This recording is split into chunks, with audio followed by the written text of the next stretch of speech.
KKR এ অধিনায়কের দৌড়ে এবার এই ক্রিকেটার।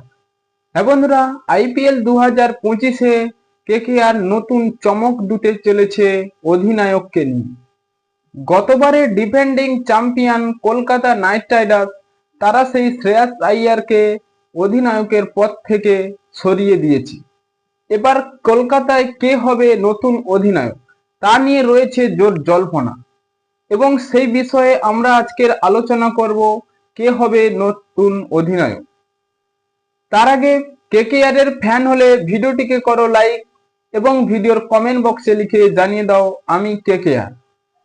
কেকেআর এর অধিনায়কের পথে 1 নম্বরে রয়েছে সুনীল নারিন, এবং সুনীল নারিন বিদেশি ক্রিকেটার হলেও তার কেকেআর এ বহু বছর ধরে খেলছে, অর্থাৎ 2012 সাল থেকে কেকেআর এর সঙ্গে যুক্ত।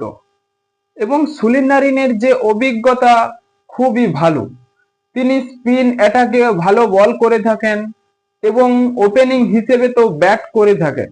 তাই কেকেআর ফ্যানদের অবশ্যই সুখবর, সুনীল নারিন কেকেআর এ নতুন অধিনায়ক হতে চলেছে।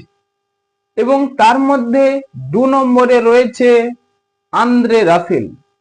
হ্যাঁ বন্ধুরা, সবার পরিচিত সেই বিগ হিটার আন্দ্রে রাসেল, তিনিও এই ওয়েস্ট ইন্ডিজ ক্রিকেটার।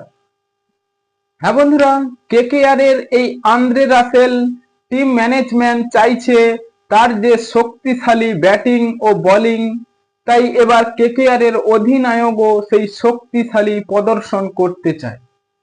এবং সুনীল নারিনের থেকে আন্দ্রে রাসেল অনেকটাই অভিজ্ঞতা বলে মনে করছে ক্রিকেট বিশেষজ্ঞরা।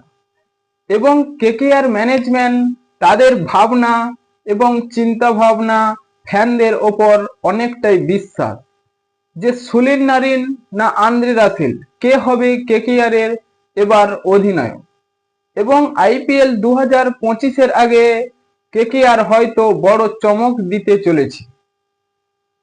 হ্যাঁ বন্ধুরা, আপনাদের কি মনে হয় কেকেআর এ এবার নতুন অধিনায়কের পথে দেখা যাবে এই 2 ক্রিকেটারের মধ্যে একজন? এখনই আপনাদের মতামতটি কমেন্ট বক্সে লিখে জানিয়ে দিন এবং চ্যানেলটি সাবস্ক্রাইব করে আমাদের পাশেই থাকুন।